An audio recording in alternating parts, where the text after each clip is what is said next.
Hai guys, Assalamualaikum warahmatullahi wabarakatuh. Perkenalkan, saya Inggil Anjawani, mahasiswa Ilmu Komunikasi Universitas Bayangkara Jakarta Raya semester 9. Pada kesempatan kali ini, izinkan saya Inggil Anjawani akan sedikit memaparkan materi yang akan saya bawakan, yang bertemakan tentang communication dalam sehari-hari atau komunikasi dalam sehari-hari. Komunikasi sendiri berartikan sebagai penyampaian pesan dari komunikator kepada komunikan. Apa itu komunikator dan apa itu komunikan?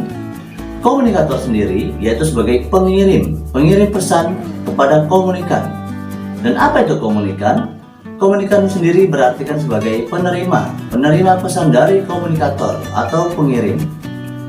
Dalam menjalankan komunikasi di kehidupan sehari-hari, ada beberapa tingkatan komunikasi, yaitu 1. Komunikasi intrapribadi atau komunikasi yang dilakukan oleh diri kita sendiri.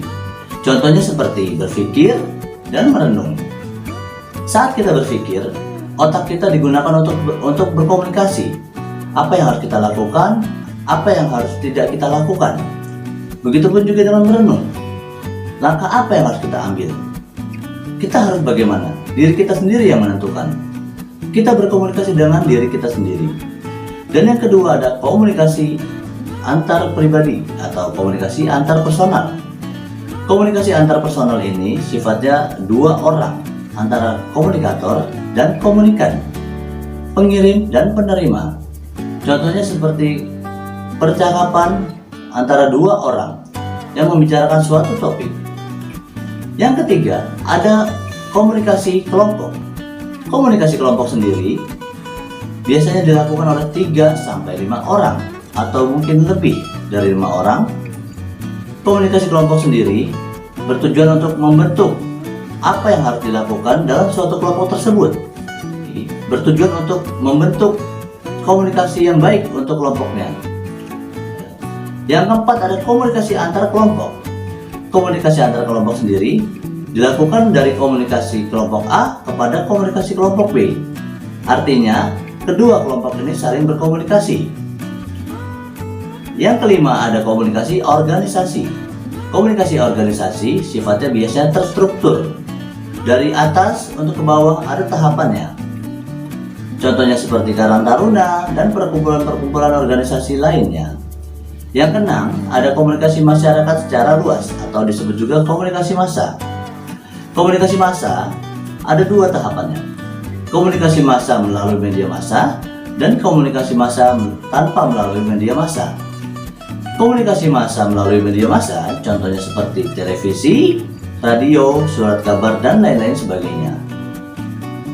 Komunikasi massa tanpa melalui media massa contohnya seperti pidato, ceramah dan lain-lain sebagainya yang sifatnya komunikator bertemu secara langsung dengan komunikan yang sifatnya banyak atau berjumlah lebih dari 10 orang.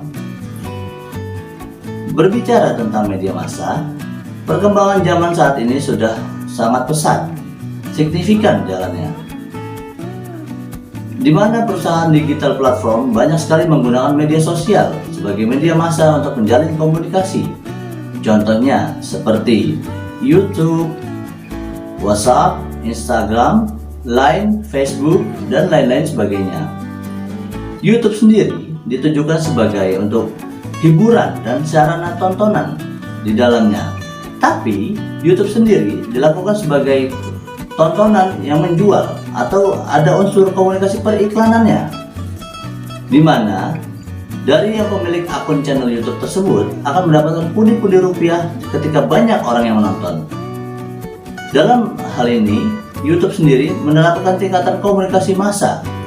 Komunikasi massa melalui media massa, tanpa bertemu langsung dengan komunikannya, tapi mengajak langsung komunikan melalui media massanya, yaitu YouTube. Yang kedua ada WhatsApp. WhatsApp sendiri sifatnya adalah komunikasi antar personal atau antar pribadi, atau juga bisa masuk ke dalam tingkatan komunikasi kelompok. WhatsApp sendiri biasanya digunakan untuk menjalin komunikasi atau silaturahmi yang sudah terputus atau mungkin teman baru. WhatsApp sendiri sifatnya antar pribadi dan komunikasi kelompok. Kenapa? Karena komunikasi antar pribadi sifatnya privasi antara dua orang, komunikan dan komunikator.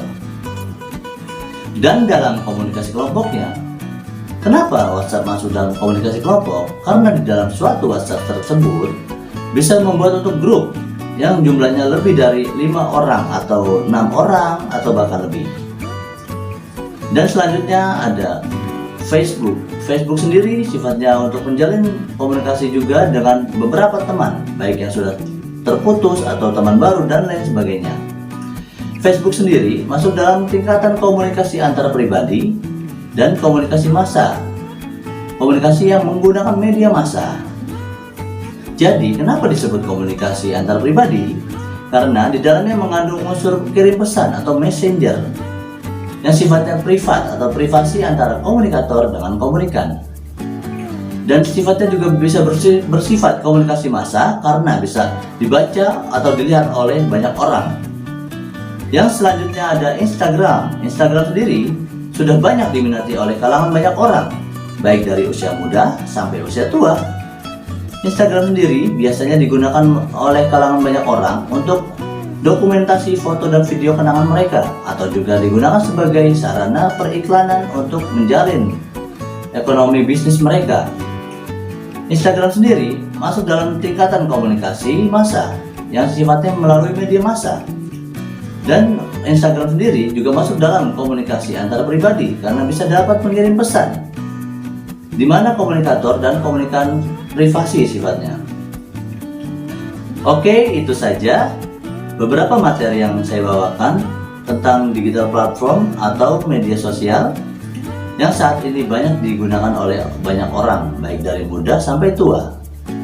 Jika ada salah kata dari saya mohon maaf. Wabillahi taufiq wal hidayah. Wassalamualaikum warahmatullahi wabarakatuh.